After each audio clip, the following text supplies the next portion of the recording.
ओम नमः शिवाय। हर हर महादेव।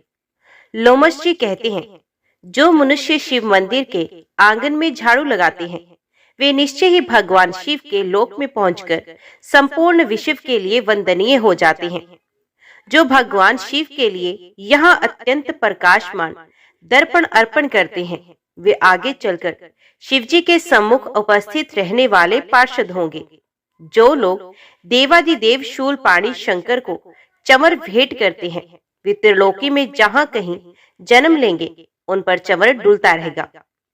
जो परमात्मा शिव की प्रसन्नता के लिए धूप निवेदन करते हैं वे पिता और नाना दोनों के कुलों का उद्धार करते हैं तथा भविष्य में यशस्वी होते हैं। जो लोग भगवान हरिहर के सम्मुख दीप दान करते हैं वे भविष्य में तेजस्वी होते और दोनों कुलों का उद्धार करते हैं। जो मनुष्य हरिहर के आगे नैवेद्य निवेदन करते हैं वे एक एक ग्रास में संपूर्ण यज्ञ का फल पाते हैं। जो लोग टूटे हुए शिव मंदिर को पुनः बनवा देते हैं वे निस्संदेह द्विगुण फल के भागी होते हैं। जो ईंट अथवा पत्थर से भगवान शिव तथा विष्णु के लिए नूतन मंदिर निर्माण कराते हैं वे तब तक स्वर्गलोक में आनंद भोगते हैं जब तक इस पृथ्वी पर उनकी वे कीर्ति स्थित रहती है। जो महान बुद्धिमान मानव भगवान शिव के लिए अनेक मंजिलों का महल बनवाते हैं, मंदिर बनवाते हैं, वे उत्तम गति को प्राप्त होते हैं। जो अपने और दूसरों के बनवाए हुए शिव मंदिर की सफाई करते या उसमें सफेदी करवाते हैं वे भी उत्तम गति को प्राप्त होते हैं। जो पुरुष अथवा स्त्रियां शिवजी के आंगन में विविध रंगों के चौक पूरती हैं वे सर्वश्रेष्ठ शिव धाम में पहुंचकर दिव्य रूप प्राप्त करती हैं।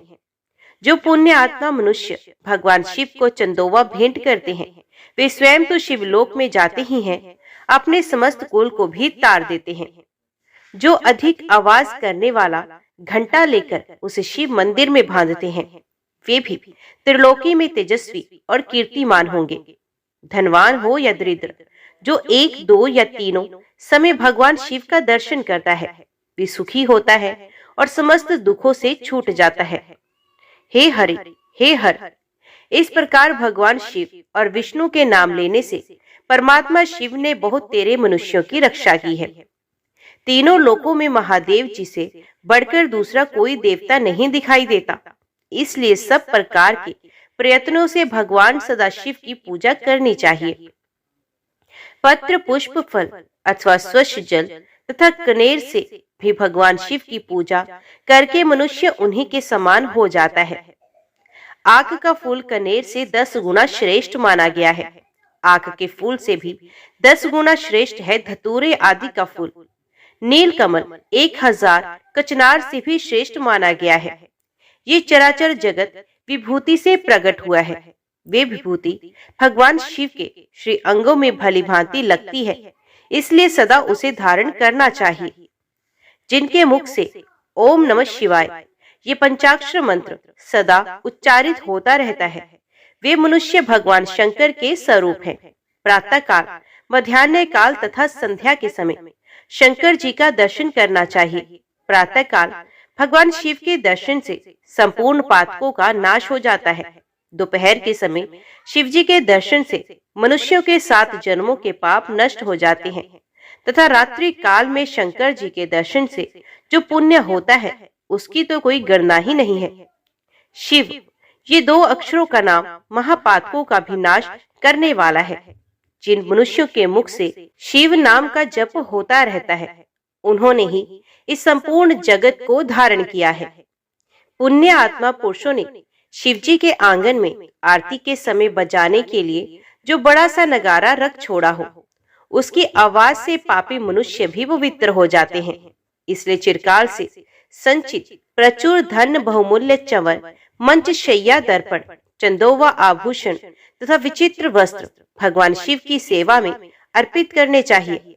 पुराण पाठ, कथा, इतिहास और संगीत आदि नाना प्रकार के आयोजन भगवान शिव को प्रिय हैं। इनकी व्यवस्था करनी चाहिए। ऐसी व्यवस्था करके पापी मनुष्य भी अपने पाप से मुक्त होकर शिवलोक में चले जाते हैं। जो स्वधर्म का पालन करने वाले महात्मा और शिव पूजा के विशेषज्ञ हैं, जिन्होंने गुरु के मुख से शिव की दीक्षा ली है, जो निरंतर शिव जी के पूजा में संलग्न रहते हैं, मन में दृढ़ विश्वास रखकर संपूर्ण विश्व को शिव के रूप में देखते हैं, उत्तम बुद्धि का आश्रय ले सदाचार का पालन करते तथा अपने वर्ण धर्म और आश्रम धर्म में स्थित रहते हैं। वे ब्राह्मण, क्षत्रिय, वैश्य, शूद्र तथा कोई भी क्यों न हो, भगवान शिव के परम प्रिय होते हैं। चांडाल हो या सर्वश्रेष्ठ ब्राह्मण, भजन करने पर सभी भगवान शंकर को अत्यंत प्रिय लगते हैं।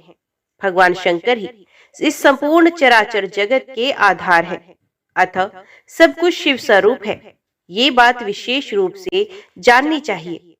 वेद, पुराण, शास्त्र, उपनिषद, आगम और देवता सबके द्वारा भगवान सदाशिव ही जानने योग्य है। मनुष्य निष्काम हो या सकाम, सबको भगवान सदाशिव की आराधना करनी चाहिए। लोमस जी कहते हैं, जो विष्णु है उन्हें शिव जानना चाहिए, और जो शिव है वही विष्णु है। पीठिका भगवान विष्णु का रूप है और उस पर स्थापित लिंग महेश्वर का स्वरूप है, अतः शिवलिंग का पूजन सबके लिए श्रेष्ठ है। ब्रह्मा जी निरंतर मणि में शिवलिंग का पूजन करते हैं, इंद्र रत्न में, चंद्रमा मुक्ता में तथा सूर्य ताम्र में लिंग की सर्वदा पूजा करते हैं। कुबेर चांदी के शिवलिंग की, वर्ण कुछ लाल रंग के शिवलिंग की, यमराज नीले रंग की, नक्षत्र कोण के अधिपति रजत वर्ण तथा वायु देव केसरिया रंग के शिवलिंग की निरंतर आराधना करते हैं। इस प्रकार इंद्र आदि समस्त लोकपाल शिवलिंगो उपासक हैं। पाताल में भी सब लोग शिव पूजक हैं। गंधर्व और किन्नर भी शिव उपासना करते हैं। दैत्य में प्रहलाद आदि कोई कोई ही वैष्णव है। यही बात राक्षसों के लिए भी है, उनमें भी विभीषण आदि ही वैष्णव हैं। बलि, नमुची, हिरण्यकशिपु, वृषपर्वा, संघ्रान ये तथा बुद्धिमान शुक्राचार्य के और भी बहुत से शिष्य शिवजी की उपासना करने वाले हैं। इस तरह प्राय सभी दैत्य, दानव और राक्षस शिव आराधन में ही रत रहते हैं। हेती, परहेती, संयाति, प्रयाची, प्रघस, तीक्ष्ण दंष्ट, धूम्राक्ष, भीम विक्रम, माली, सुमाली, माल्यवान, अतिथि भीषण, विद्युत केश, महाबली रावण, दुर्दश, वीर कुंभकर्ण तथा प्रतापी वेगदंशी आदि समस्त श्रेष्ठ राक्षसगण सदा शिव पूजन में संलग्न रहते हैं। ये सर्वदा शिवलिंग का अर्चन करके उच्च कोटि की सिद्धि को प्राप्त हुए हैं। रावण ने ऐसी तपस्या की थी जो सभी के लिए दुस्सह थी। महादेव जी को तपस्या बहुत प्रिय है। वे उसकी तपस्या से जब बहुत अधिक प्रसन्न हो गए, तब उन्होंने रावण को ऐसे ऐसे वरदान दिए जो अन्य सबके लिए अत्यंत दुर्लभ है। रावण ने भगवान सदाशिव से ज्ञान, विज्ञान, संग्राम में अजयता तथा शिवजी की अपेक्षा दुगुने सिर प्राप्त किए। महादेव जी के 5 मुख हैं, इसलिए उनसे द्विगुण मुख पाकर रावण दशमुख हुआ। उसने देवताओं, ऋषियों और पितरों को भी सर्वथा परास्त करके उन सब पर अपनी प्रभुता स्थापित की। भगवान महेश्वर के प्रसाद से वे सबसे अधिक प्रतापी हुआ। महादेव जी ने उसे त्रिकूट पर्वत का महाराजा बना दिया। इस प्रकार शिवलिंग की पूजा के प्रसाद से रावण ने तीनों लोगों को वश में कर लिया। देवताओं को बड़ी चिंता हुई। वे सब मिलकर शिवलोक में गए और दरवाजे पर किंकरों की भांति खड़े हो गए। उस समय नंदी, जिनका मुख वानर के समान है, देवताओं से वार्तालाप करने लगे। देवताओं ने नंदी को प्रणाम करके पूछा, आपका मुख वानर के समान क्यों है? नंदी ने कहा, एक समय रावण यहाँ आया और अपने पराक्रम की बातें बहुत बढ़ चढ़कर कहने लगा। उस समय मैंने उससे कहा, भैया तुम भी शिवलिंग के पूजक हो और मैं भी, अतः हम दोनों समान हैं। फिर मेरे सामने ये व्यर्थ डिंग क्यों मारते हो? मेरी बात सुनकर रावण ने तुम्ही लोगों की भांति मेरे वानर मुख होने का कारण पूछा। उत्तर में मैंने निवेदन किया कि ये मेरी शिव उपासना का मुंह मांगा फल है। भगवान शिव मुझे सारूप्य दे रहे थे, किंतु उस समय मैंने वे नहीं स्वीकार किया। अपने लिए वानर के समान ही मुख मांगा। भगवान बड़े दयालु हैं, उन्होंने कृपा पूर्वक मुझे मेरी मांगी हुई वस्तु दे दी। जो अभिमान शून्य है, जिनमें दंभ का अभाव है तथा जो परिग्रह से दूर रहने वाले हैं, उन्हें भगवान शंकर का प्रिय समझना चाहिए। इसके विपरीत जो अभिमानी, दंभी और परिग्रही हैं, वे शिव की कल्याण में कृपा से वंचित रहते हैं। रावण मेरे साथ पूर्वोक्त बातचीत में अपने तपोबल का बखान करने लगा। उसने कहा, मैं बुद्धिमान हूँ। मैंने भगवान शिव से 10 मुख मांगे हैं। अधिक मुखों से शिवजी की अद्भुत स्तुति की जा सकती है। तुम्हारे इस वानर तुल्य मुख से क्या होगा? तुम्हें किसी ने खोटी सलाह दी होगी। तुमने शंकर जी से ये वानर का मुख व्यर्थ मांगा है। देवताओं, रावण का ये उपहास पूर्ण वचन सुनकर मैंने उसे शाप देते हुए कहा, जब कोई महातपस्वी श्रेष्ठ मानव उन वानरों के साथ मुझे आगे करके तुम पर आक्रमण करेगा, उस समय वे तुम्हें अवश्य मार डालेगा। इस प्रकार सारे संसार को रुलाने वाले रावण को मैंने शाप दे डाला। देवादिदेव महादेव जी साक्षात विष्णु रूप है, अतः आप लोग भगवान विष्णु से प्रार्थना करें। नंदी की ये बात सुनकर सब देवता मन ही मन बहुत प्रसन्न हुए और उन्होंने वैकुंठ में आकर अपनी वाणी द्वारा भगवान विष्णु की स्तुति आरंभ की। देवता बोले, देवादिदेव जगदीश्वर, आप शहो ऐश्वर्यों से युक्त होने के कारण भगवान कहलाते हैं। आपको नमस्कार है। ये संपूर्ण चराचर जगत आपके आधार पर टिका हुआ है। ये जगत एक लिंग है जिसे आपने आधार पीठ रूप होकर धारण किया है। प्रभु, हम लोगों के लिए पहले भी आपने अनेक बार अवतार धारण किया है। आपने ही मत्स्य रूप धारण करके ब्रह्मा जी के मुख में वेदों की स्थापना की है। आपने ही हैग्री रूप से मधु और कैटब नामक दैत्यों को मारा है। कश्यप अवतार धारण करके आपने ही अपनी पीठ पर मंद्राचल पर्वत उठाया है। वराह रूप धारण कर आपने हिरणाक्ष दैत्य का वध किया तथा नरसिंह रूप से हिरण्यकश्यप को मौत के घाट उतारा है। वामन अवतार धारण कर आपने ही दैत्यराज बलि को बांधा और भृगु कुल में परशुराम रूप से प्रकट होकर अपने ही कार्तवीर्य अर्जुन का वध किया है। विष्णु, आपने बहुत से दैत्यों का संहार किया है। आप ही संपूर्ण विश्व के पालक हैं, अतः रावण के भय से अवश्य हमारा उद्धार करें।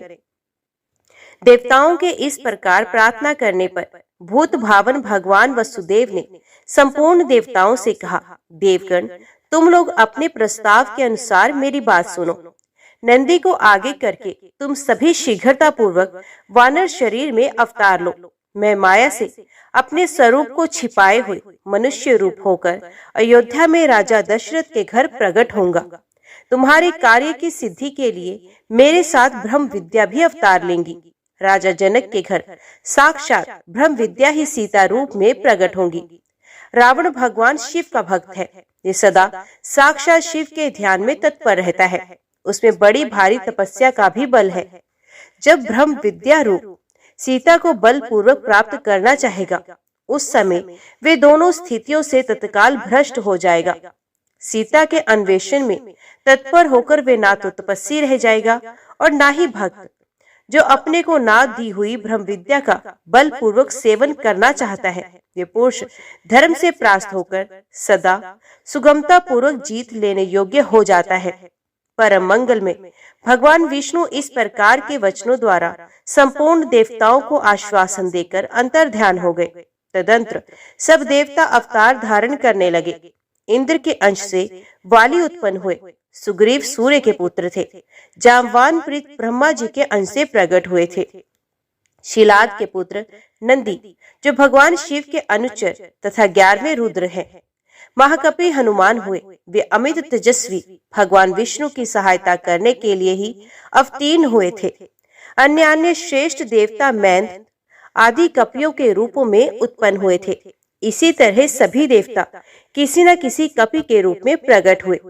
साक्षात भगवान विष्णु ही माता कौशल्या का आनंद बढ़ाने वाले श्री राम हुए। संपूर्ण विश्व उनके स्वरूप में रमण करता है, इसलिए विद्वान पुरुष उनको राम कहते हैं।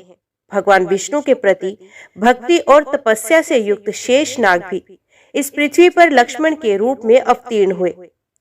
श्री विष्णु के भुजदंडों से भी दो प्रतापी वीर प्रकट हुए, जो तीनों लोकों में भरत शत्रुघ्न के नाम से विख्यात हुए। ब्रह्मवादी पुरुषों द्वारा जो मिथिलापति जनक की कन्या बताई गई हैं, वे सीता साक्षात ब्रह्म विद्या थी। वे भी देवताओं के कार्य की सिद्धि के लिए ही अवतीर्ण हुई थी। हल से भूमि जोती जा रही थी, उसी समय सीता के द्वारा पृथ्वी के खोदे जाने पर पृथ्वी से ये प्रकट हुई थी, इसलिए सीता के नाम से प्रसिद्ध हुई। मिथिला में अवतार लेने के कारण इन्हें मैथिली भी कहते हैं। जनक के कुल में जन्म लेने के कारण जानकी नाम से विख्यात हुई। पूर्व जन्म में इनका नाम वेदवती था। राजा जनक ने ब्रह्म विद्या स्वरूप सीता को परमात्मा ब्रह्म रूप श्री राम की सेवा में अर्पित कर दिया। कमल नयन श्री राम ने रावण को जीतने की इच्छा तथा देव कार्य की सिद्धि के उद्देश्य से वन में निवास किया। शेष अवतार लक्ष्मण ने भी उसी के लिए अत्यंत दुष्कर एवं महान तप किया। भरत और शत्रुघ्न ने भी बड़ी भारी तपस्या की। तदंतर तपोबल संपन्न हो कपि रूपधारी देवताओं को साथ लेकर श्री राम ने 6 महीने तक युद्ध करके रावण का वध किया। भगवान विष्णु के द्वारा शस्त्रों से मारा गया रावण अपने गणों, पुत्रों तथा बंधुओं सहित तत्काल भगवान शिव के सारूप्य को प्राप्त हो गया। शंकर जी की कृपा से उसने संपूर्ण द्वैताद्वैत ज्ञान प्राप्त कर लिया। जो नित्य लिंग स्वरूप भगवान शिव की पूजा करते हैं, वे स्त्री, शूद्र, अंत्यज अथवा चांडाल ही क्यों न हो, संपूर्ण दुखों का नाश करने वाले शिव को अवश्य प्राप्त कर लेते हैं। जो मन को अपने वश में करके भगवान शिव के ध्यान में तत्पर रहते हैं, उनका माया में अज्ञान शीघ्र दूर हो जाता है तथा माया का निवारण हो जाने से तीनों गुणों का लय हो जाता है। इस प्रकार मनुष्य जब गुणातीत हो जाता है, तब वे मोक्ष का भागी होता है। अतः संपूर्ण देहधारियों के लिए शिव लिंग का पूजन कल्याणकारी है। भगवान शिवलिंग रूप में प्रकट होकर चराचर जगत का उद्धार करते हैं। विप्रगण, पहले तुम सब लोगों ने मुझसे जो पूछा था वे सब मैंने बतला दिया। तुम्हारा दूसरा प्रश्न ये था कि भगवान शिव ने विष भक्षण कैसे किया था। वे सब प्रसंग मैं यथावत रूप से कह रहा हूँ, तुम सब लोग सावधान होकर सुनो। लोमश जी कहते हैं, एक समय देवराज इंद्र संपूर्ण लोकपालों तथा ऋषियों से घिरे हुए अपनी सुधर्मा सभा में बैठे थे। वह सिद्ध और विद्याधरगण उनकी विजय के गीत गा रहे थे। इसी समय परम बुद्धिमान देवेंद्र गुरु महाभाग बृहस्पति जी अपने शिष्यों के साथ देव सभा में पधारे। उन्हें उपस्थित देख देवताओं ने सहसा उनके चरणों में मस्तक झुकाया। इंद्र ने भी देखा गुरुदेव बृहस्पति आगे खड़े हैं, किंतु इंद्र की बुद्धि राजमद से दूषित हो रही थी। इसलिए उन्होंने गुरु के प्रति ना तो आदर युक्त वचन ही कहे, ना ही उन्हें बुलाया, ना बैठने को आसन दिया और ना ही चले जाने को कहा। खोटी बुद्धि वाले इंद्र को राज्य के मद से उन्मत्त जानकर देवताओं के आचार्य बृहस्पति कुपित होकर वहां से अंतर्ध्यान हो गए। उनके चले जाने पर देवताओं के मन में बड़ा खेद हुआ। यक्ष, नाग, गंधर्व तथा ऋषिगण भी उदास हो गए।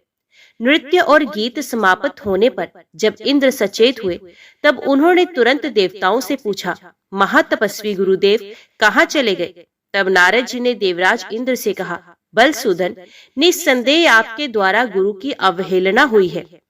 गुरु के अनादर से राज्य अपने हाथ से चला जाता है। अतः आप सब प्रकार के प्रयत्न करके गुरु से अपने अपराध के लिए क्षमा प्रार्थना कीजिए। महात्मा नारद की ये बात सुनकर इंद्र सहसा सिंहासन से उठकर खड़े हो गए और उन सभी सभासदों को साथ ले बड़ी उतावली के साथ गुरु के निवास स्थान पर गए। इस समय इंद्र अपने कर्तव्य के प्रति सजग हो चुके थे। वहां गुरु पत्नी तारा को देखकर उन्होंने प्रणाम किया और पूछा, देवी, महातपस्वी गुरुजी कहाँ गए हैं? तारा ने इंद्र की ओर देखकर उत्तर दिया, मैं नहीं जानती। तब वे चिंता मगन होकर अपने घर लौट आए। इसी समय स्वर्ग में अनेक अद्भुत अनिष्ट सूचक अपशगुन होने लगे, जो संपूर्ण स्वर्गवासियों को तथा दुरात्मा इंद्र को भी दुख प्राप्ति की सूचना देने वाले थे। इंद्र की वे करतूत पाताल निवासी राजा बलि ने भी सुनी। फिर तो वे दैत्यों को बहुत बड़ी सेना साथ ले पाताल से अमरावती पुरी पर चढ़ाए। उस समय देवताओं का दानवों के साथ बड़ा ही भयंकर युद्ध हुआ। उसमें दैत्यों ने देवताओं को परास्त कर दिया। एक ही क्षण में दूषित हृदय वाले अविवेकी इंद्र का 7 अंगों सहित संपूर्ण राज्य दैत्यों ने अपने अधिकार में कर लिया। विजयी दैत्य शीघ्र पाताल को चले गए। शुक्राचार्य की कृपा से ही दैत्यगण विजयी हुए थे। इंद्र की राज्य लक्ष्मी नष्ट हो चुकी थी, इसलिए देवताओं ने भी सर्वथा उनका त्याग कर दिया। श्रीहीन इंद्र स्वर्गलोक से अन्यंतर चले गए। कमल के समान कमनीय नेत्रों वाली इंद्र पत्नी शची भी दूसरों की दृष्टि से छिपकर रहने लगी। रावत नामक महान गजराज तथा उच्च श्रेवा अश्व आदि जो बहुत से रत्न थे, उन्हें दुष्ट दैत्यों ने लोभवश स्वर्गलोक से पाताल में पहुंचा दिया। परंतु वे रत्न पुण्यात्मा पुरुषों के ही उपभोग में आने वाले थे, अतः दैत्यों के अधिकार में ना रहकर समुद्र में कूद पड़े। उस समय राजा बलि ने आश्चर्यचकित होकर अपने गुरु शुक्राचार्य से कहा, भगवान, हम देवताओं को जीतकर बहुत से रत्न यहाँ लाए थे, किंतु वे सभी समुद्र में जा पड़े। ये तो बड़ी अद्भुत बात है। राजा बलि की ये बात सुनकर शुक्राचार्य ने उत्तर दिया, राजन, 100 अश्वमेध यज्ञों की दीक्षा लेकर उन्हें पूर्ण करने पर ही तुम्हारा देवताओं के राज्य पर अधिकार होगा। इसमें तनिक भी संदेह नहीं है। जो 100 अश्वमेघ यज्ञ का अनुष्ठान कर लेता है, वही स्वर्गलोक के राज्य को भोगने का अधिकारी होता है। अश्वमेघ यज्ञ किए बिना स्वर्ग की कोई भी वस्तु उपभोग में नहीं ला जा सकती। गुरु का ये वचन सुनकर राजा बलि उस समय चुप ही रहे और दानवों के साथ उचित कार्यों में लग गए। इंद्र बड़ी शोचनीय दशा को प्राप्त हो गए। वे ब्रह्मा जी के पास गए और स्वर्ग के राज्य पर जो भय आदि प्राप्त हुआ था, वे सब समाचार उन्हें कह सुनाया। इंद्र की बात सुनकर ब्रह्मा जी ने उनसे कहा, सब देवताओं को एकत्रित करके हम सब लोग तुम्हारे साथ सर्वेश्वर भगवान विष्णु की आराधना करने के लिए चलते हैं। ऐसा ही हो। ये सलाह करके इंद्र आदि संपूर्ण लोकपाल ब्रह्मा जी को आगे रखकर क्षीर समुद्र के तट पर गए। वहां उन सब ने परस्पर विचार करके भगवान विष्णु की स्तुति आरंभ की। ब्रह्मा जी बोले, देवादिदेव जगन्नाथ, देवता और दैत्य दोनों आपके चरणों में मस्तक झुकाते हैं। आपकी कीर्ति परम पवित्र है। आप अविनाशी और अनंत हैं। परमात्मन, आपको नमस्कार है। रमापति, आप यज्ञ हैं, यज्ञ रूप हैं तथा यज्ञांग हैं। अतः आज कृपा करके देवताओं को वरदान दीजिए। भगवान, गुरु की अवहेलना करने के कारण इंद्र इस समय ऋषियों सहित स्वर्ग के राज्य से भ्रष्ट हो चुके हैं, इसलिए इनका उद्धार कीजिए। श्री भगवान बोले, देवगण, गुरु की अवहेलना करने से सारा अभ्युदय नष्ट हो जाता है। जो पापी हैं, अधर्म में तत्पर हैं तथा केवल विषयों में ही रचे पचे हैं और जिनके द्वारा अपने माता पिता की निंदा होती रहती है, वे निस्संदेह बड़े भाग्यहीन हैं। ब्राह्मण, इस इंद्र ने जो अन्याय किया है, उसका फल इसे तत्काल प्राप्त हो गया। केवल इंद्र के ही क्रम से संपूर्ण देवताओं पर संकट आया है। जब किसी भी पुरुष के लिए विपरीत काल उपस्थित हो जाए, तब उसे दूसरों का सहयोग प्राप्त करने की चेष्टा करनी चाहिए। बुद्धिमान पुरुष अपने संपूर्ण मनोरथों की सिद्धि के लिए अन्य प्राणियों के साथ मैत्री करते हैं। अतः इंद्र, तुम मेरी बात मानो। इस समय अपना काम बनाने के लिए तुम्हें दैत्यों के साथ मेल जोल कर लेना चाहिए। भगवान विष्णु के इस प्रकार आज्ञा देने पर परम बुद्धिमान इंद्र अमरावती छोड़कर देवताओं के साथ सुतल लोक में गए। इंद्र आए हैं, ये सुनकर राजा इंद्रसेन बलि रोष में भर गए। उन्होंने अपनी सेना के साथ जाकर इंद्र को मार डालने का विचार किया। उस समय देवऋषि नारद ने बलवानों में श्रेष्ठ राजा बलि और दैत्य को ऊंच नीच समझाकर उन्हें इंद्र के वध से रोका। देवऋषि के ही कहने से राजा बलि ने इंद्र के प्रति अपना रोष त्याग दिया। इतने में ही इंद्र भी अपनी सेना के साथ आ पहुंचे। राजा बलि ने देखा, लोकपालों से घिरे हुए इंद्र श्रीहीन हो गए हैं। अब उनमें प्रभुता का मद नहीं रह गया। उनका तेज चला गया है और अब वे ईर्ष्या तथा अहंकार से रहित हो गए हैं। उन्हें इस अवस्था में देखकर राजा बलि के मन में बड़ी दया आई। वे बड़ी उतावली के साथ हंसते हुए से बोले, देवराज इंद्र, आप इस सुतल लोक में कैसे पधारे? यहाँ आने का कारण बताइए। बलि की ये बात सुनकर इंद्र मुस्कुराते हुए बोले, भैया, हम सब देवता क्रोध के अधीन हो रहे हैं। आप सब लोगों की भी यही दशा है। जैसे हम हैं वैसे ही आप लोग भी हैं। अतः हमारा ये कलह निरर्थक है।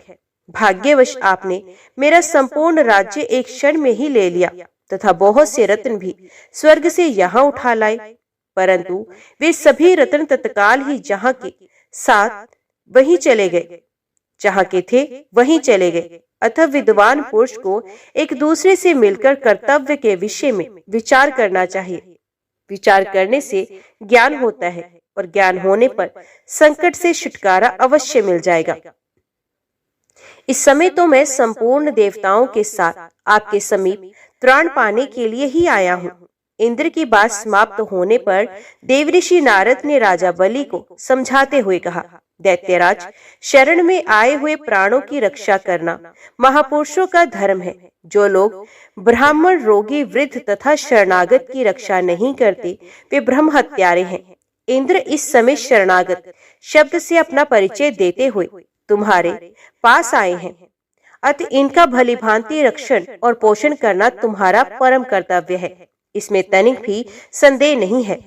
देवऋषि नारद के यूं कहने पर कर्तव्य और अकर्तव्य के ज्ञान में कुशल दैत्यराज बलि ने स्वयं भी अपनी बुद्धि से विचार किया। तदंतर लोकपालों और देवताओं सहित इंद्र का बड़े सम्मान के साथ स्वागत सत्कार किया तथा उनके मन में विश्वास उत्पन्न करने के लिए अनेक प्रकार की सच्ची शपथें भी खाई। इंद्र ने भी राजा बलि को विश्वास दिलाने वाली शपथें खाई। देवराज इंद्र स्वार्थ साधन में तत्पर रहते थे और अर्थशास्त्र में ही उनकी विशेष प्रवृत्ति थी। उन्होंने शपथ खाकर राजा बलि के साथ सुतल लोक में ही निवास किया। वहां रहते हुए उन्हें अनेक वर्ष व्यतीत हो गए। एक दिन बलि की सभा में बैठे हुए नीति निपुण देवराज इंद्र ने बलि को संबोधित करते हुए हंसते हुए कहा, वीरवर, हमारे हाथी, घोड़े आदि नाना प्रकार के बहुत से रत्न जो इस समय तुम्हें प्राप्त होने योग्य है तत्काल ही समुद्र में गिर पड़े हैं। अतः हम लोगों को समुद्र से उन रत्नों का उद्धार करने के लिए बहुत शीघ्र प्रयत्न करना चाहिए। तुम्हारे कार्य की सिद्धि के लिए समुद्र का मंथन करना उचित है। इंद्र के इस प्रकार प्रेरणा देने पर बलि ने शीघ्रता पूर्वक पूछा, ये समुद्र मंथन किस उपाय से संभव होगा? इसी समय मेघ के समान गंभीर स्वर में आकाशवाणी हुई, देवताओं और दैत्यों, तुम क्षीर समुद्र का मंथन करो। इस कार्य में मैं तुम्हारे बल की वृद्धि होगी, इसमें तनिक भी संदेह नहीं। मंदराचल को मथानी और वासुकी नाग को रस्सी बनाओ। फिर देवता और दैत्य मिलकर मंथन आरंभ करो। ये आकाशवाणी सुनकर सहस्रों दैत्य और देवता समुद्र मंथन के लिए उद्यत हो स्वर्ण के सदृश कांतिमान मंदराचल के समीप गए। ये पर्वत सीधा, गोलाकार, बहुत मोटा और अत्यंत प्रकाशमान था। अनेक प्रकार के रत्न उसकी शोभा बढ़ा रहे थे। चंदन, पारिजात, नागकेशर, जायफल और चंपा आदि भांति भांति के वृक्षों से वे हरा भरा दिखाई देता था। उस महान पर्वत को देखकर संपूर्ण देवताओं ने हाथ जोड़कर कहा, दूसरों का उपकार करने वाले महाशैल मंदराचल, हम सब देवता तुमसे कुछ निवेदन करने के लिए यहाँ आए हैं, उसे तुम सुनो। उनके यूं कहने पर मंदराचल ने देहधारी पुरुष के रूप में प्रकट होकर कहा, देवगण, आप सब लोग मेरे पास किस कार्य से आए हैं, उसे बताइए। तब इंद्र ने मधुरवाणी में कहा, मंदराचल, तुम हमारे साथ रहकर एक कार्य में सहायक बनो।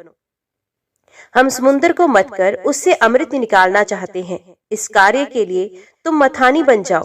मंदराचल ने बहुत अच्छा कहकर उनकी आज्ञा स्वीकार की और देवकार्य की सिद्धि के लिए देवताओं, दैत्यों तथा विशेषत इंद्र से कहा, पुण्य आत्मा देवराज, आपने अपने वज्र से मेरे दोनों पंख काट डाले हैं। फिर आप लोगों के कार्य की सिद्धि के लिए वहां तक मैं चल कैसे सकता हूँ?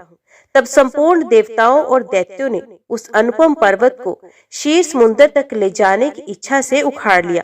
परंतु वे उसे धारण करने में समर्थ ना हो सके। वे महान पर्वत उसी समय देवताओं और दैत्यों के ऊपर आ गिर पड़ा। कई कुचले गए, कोई मर गए, कोई मूर्छित हो गए, कोई एक दूसरे को कोसने और चिल्लाने लगे तथा कुछ लोगों ने बड़े कलेश का अनुभव किया। इस प्रकार उनका उद्यम और उत्साह भंग हो गया। वे देवता और दानव सचेत होने पर जगदीश्वर भगवान विष्णु की स्तुति करने लगे। शरणागत वत्सल महाविष्णु, हमारी रक्षा कीजिए, हमारी रक्षा कीजिए। आपने ही इस संपूर्ण चराचर जगत को व्याप्त कर रखा है। उस समय देवताओं का कार्य सिद्ध करने के लिए गरुड़ की पीठ पर बैठे हुए भगवान विष्णु सहसा वहां प्रकट हो गए। वे सबको अभय देने वाले हैं। उन्होंने देवताओं और दैत्यों की ओर दृष्टिपात करके खेल खेल में ही उस महान पर्वत को उठाकर गरुड़ की पीठ पर रख लिया। फिर वे देवताओं और दैत्यों को क्षीर समुद्र के उत्तर तट पर ले गए और पर्वत श्रेष्ठ मंदराचल को समुद्र में डालकर तुरंत वहां से चल दिए। तदंतर सब देवता दैत्यों को साथ लेकर वासुकी नाग के समीप गए और उनसे भी अपनी प्रार्थना स्वीकार कराई। इस प्रकार मंदराचल को मथानी और वासुकी नाग को रस्सी बनाकर देवताओं और दैत्यों ने क्षीर समुद्र का मंथन आरंभ किया। इतने में ही वे पर्वत समुद्र में डूबकर रसातल को जा पहुंचा। तब लक्ष्मीपति भगवान विष्णु ने कश्यप रूप धारण करके तत्काल ही मंदराचल को ऊपर उठा दिया। उस समय ये एक अद्भुत घटना हुई। फिर जब देवता और दैत्यों ने मथानी को घुमाना आरंभ किया, तब वे पर्वत बिना गुरु के ज्ञान की भांति कोई सुदृढ़ आधार ना होने के कारण इधर उधर डोलने लगा। ये देख परमात्मा भगवान विष्णु स्वयं ही मंदराचल के आधार बन गए और उन्होंने अपनी 4 भुजाओं से मथानी बने हुए उस पर्वत को भली भांति पकड़कर उसे सुखपूर्वक घुमाने योग्य बना दिया। तब अत्यंत बलवान देवता और दैत्य एकीभूत हो अधिक जोर लगाकर क्षीर समुद्र का मंथन करने लगे। कश्यप रूपधारी भगवान की पीठ जन्म से ही कठोर थी और उस पर घूमने वाले पर्वत श्रेष्ठ मंदराचल भी वज्रसार की भांति दृढ़ था। उन दोनों की रगड़ से समुद्र में बड़वानल प्रकट हो गया। साथ ही हलाहल विष उत्पन्न हुआ। उस विष को सबसे पहले नारद जी ने देखा। तब अमित तेजस्वी देवऋषि ने देवताओं को पुकारकर कहा, अदिति कुमारों, अब तुम समुद्र का मंथन ना करो। इस समय संपूर्ण उपद्रवों का नाश करने वाले भगवान शिव की प्रार्थना करो। वे प्रातपर हैं, परमानंद स्वरूप हैं तथा योगी पुरुष भी उन्हीं का ध्यान करते हैं। देवता अपने स्वार्थ साधन में संलग्न हो समुद्र मथ रहे थे। वे अपने ही अभिलाषा में तन्मय होने के कारण नारद जी की बात नहीं सुन सके। केवल उद्यम का भरोसा करके वे क्षीरसागर के मंथन में संलग्न थे। अधिक मंथन से जो हलाहल विष प्रकट हुआ, वे तीनों लोगों को भस्म कर देने वाला था। ये प्रौढ़ विष देवताओं का प्राण लेने के लिए उनके समीप आ पहुंचा और ऊपर नीचे तथा संपूर्ण दिशाओं में फैल गया। समस्त प्राणियों को अपना ग्रास बनाने के लिए प्रकट हुए उस कालकूट विष को देखकर वे सब देवता और दैत्य हाथ में पकड़े हुए नागराज वासुकी को मंदराचल पर्वत सहित वहीं छोड़कर भाग खड़े हुए। उस समय उस लोक संहारकारी कालकूट विष को भगवान शिव ने स्वयं अपना ग्रास बना लिया। उन्होंने उस विष को निर्मल कर दिया। इस प्रकार भगवान शंकर की बड़ी भारी कृपा होने से देवता, असुर, मनुष्य तथा संपूर्ण त्रिलोकी की उस समय कालकूट विष से रक्षा हुई। तदंतर भगवान विष्णु के समीप मंदराचल को मथानी और वासुकी नाग को रस्सी बनाकर देवताओं ने पुनः समुद्र मंथन आरंभ किया। तब समुद्र से देव कार्य की सिद्धि के लिए अमृतमय कलाओं से परिपूर्ण चंद्रदेव प्रकट हुए। संपूर्ण देवता, असुर और दानवों ने भगवान चंद्रमा को प्रणाम किया और गर्गाचार्य जी से अपने अपने चंद्रबल की यथारथ रूप से जिज्ञासा की। उस समय गर्गाचार्य जी ने देवताओं से कहा, इस समय तुम सब लोगों का बल ठीक है। तुम्हारे सभी उत्तम ग्रह केंद्र स्थान में हैं। चंद्रमा से गुरु का योग हुआ है। बुध, सूर्य, शुक्र, शनि और मंगल भी चंद्रमा से संयुक्त हुए हैं। इसलिए तुम्हारे कार्य की सिद्धि के निमित्त इस समय चंद्र बल बहुत उत्तम है। ये गोमत नामक मुहूर्त है जो विजय प्रदान करने वाला है। महात्मा गर्ग जी के इस प्रकार आश्वासन देने पर महाबली देवता गर्जना करते हुए बड़े वेग से समुद्र मंथन करने लगे। मथे जाते हुए समुद्र के चारों ओर बड़े जोर की आवाज उठ रही थी। इस बार के मंथन से देव कार्यों की सिद्धि के लिए साक्षात कामधेनु प्रकट हुई। उन्हें काले, श्वेत, पीले, हरे तथा लाल रंग की सैकड़ों गोए घेरे खड़ी थी। उस समय ऋषियों ने बड़े हर्ष में भरकर देवताओं और दैत्यों से कामधेनु के लिए याचना की और कहा, आप सब लोग मिलकर भिन्न भिन्न गोत्र वाले ब्राह्मणों को कामधेनु सहित इन संपूर्ण गोओं का दान अवश्य करें।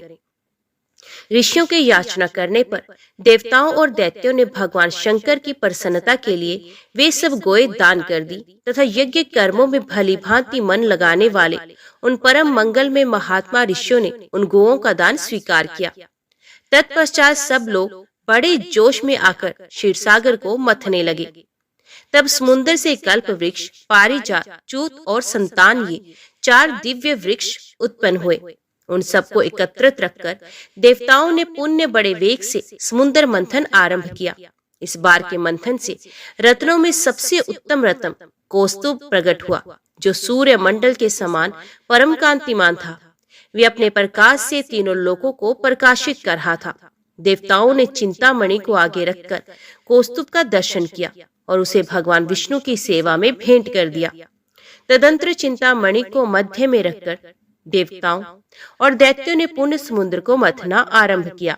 वे सभी बल में बड़े चढ़े थे और बार बार गर्जना कर रहे थे। अब की बार उस मथे जाते हुए समुद्र से उच्च श्रेवा नामक अश्व प्रकट हुआ। वे समस्त अश्व जाति में एक अद्भुत रत्न था। उसके बाद गज जाति में रत्नभूत ऐरावत प्रकट हुआ। उसके साथ श्वेत वर्ण के 64 हाथी और थे। ऐरावत के 4 दांत बाहर निकले हुए थे और मस्तक से मद की धारा बह रही थी।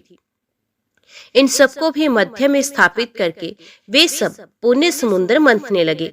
उस समय उस समुद्र से मदिरा, भांग, काकड़ा, सिंगी, लहसुन, गाजर, अत्यधिक उन्माद कारक धतूर तथा पुष्कर आदि बहुत सी वस्तुएं प्रकट हुई।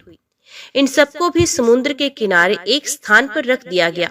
तत्पश्चात वे श्रेष्ठ देवता और दानव पुण्य पहले की ही भांति समुद्र मंथन करने लगे। अब की बार समुद्र से संपूर्ण भुवनों की एकमात्र अधीश्वरी दिव्य स्वरूपा देवी महालक्ष्मी प्रकट हुई, जिन्होंने ब्रह्मवेत्ता पुरुष वेदांत विद्या कहते हैं। इन्हीं को दूसरे लोग मूल विद्या कहकर पुकारते हैं। कुछ सामर्थ्यशाली महात्मा इन्हीं को वाणी और ब्रह्म विद्या भी कहते हैं। कोई कोई इन्हीं को रिद्धि, सिद्धि, आज्ञा और आशा नाम देते हैं। कोई योगी पुरुष इन्हीं को वैष्णवी कहते हैं। सदा उद्यम में लगे हुए रहने वाले माया के अनुयायी इन्हीं को माया के रूप में जानते हैं। जो अनेक प्रकार के सिद्धांतों को जानने वाले तथा ज्ञान शक्ति से संपन्न है, वे इन्हीं को भगवान की योग माया कहते हैं। देवताओं ने देखा देवी महालक्ष्मी का रूप परम सुंदर है। उनके मनोहर मुख पर स्वाभाविक प्रसन्नता विराजमान है। हार और नुपुरों से उनके श्री अंगों की बड़ी शोभा हो रही है। मस्तक पर छत्र तना हुआ है। दोनों ओर से चमर डुल रहे हैं। जैसे माता अपने पुत्रों की ओर स्नेह और दुलार भरी दृष्टि से देखती है, उसी प्रकार सती महालक्ष्मी ने देवता, दानव, सिद्ध, चारण और नाग आदि संपूर्ण प्राणियों की ओर दृष्टिपात किया। माता महालक्ष्मी की कृपा दृष्टि पाकर संपूर्ण देवता उसी समय श्री संपन्न हो गए। वे तत्काल राज्याधिकारी के शुभ लक्षणों से संपन्न दिखाई देने लगे। तदंतर देवी लक्ष्मी ने भगवान मुकुंद की ओर देखा। उनके श्री अंग तमाल के समान श्याम वर्ण थे। कपोल और नासिका बड़ी सुंदर थी। वे परम मनोहर दिव्य शरीर से प्रकाशित हो रहे थे। उनके वक्षस्थल में श्रीवत्स का चिन्ह सुशोभित था। भगवान के एक हाथ में कोमोद की गदा शोभा पा रही थी। भगवान नारायण की उस दिव्य शोभा को देखते ही लक्ष्मी जी आश्चर्यचकित हो उठी और हाथ में वनमाला ले सहसा हाथी से उतर पड़ी। ये माला श्री जी ने अपने ही हाथों से बनाई थी। उसके ऊपर भ्रमर मंडरा रहे थे। देवी ने वे सुंदर वनमाला परम पुरुष भगवान विष्णु के कंठ में पहना दी और स्वयं उनके वाम भाग में जाकर खड़ी हो गई। उन शोभाशाली दंपत्ति का वहां दर्शन करके संपूर्ण देवता, दैत्य, सिद्ध, अप्सराएं, किन्नर तथा चारणगण परम आनंद को प्राप्त हुए। ओम नमः शिवाय। आज की वीडियो में इतना ही। उम्मीद करती हूँ वीडियो आपको पसंद आई होगी। वीडियो पसंद आई हो तो वीडियो को लाइक और चैनल को सब्सक्राइब जरूर कीजिएगा। ओम नमः शिवाय लिखकर कमेंट बॉक्स में अपनी हाजिरी और अपने सुझाव देना ना भूलेगा। तो मिलते हैं अगली कथा अगले अध्याय के साथ। तब तक के लिए देखते व सुनते रहिए। जय मां गंजक, जय माता दी।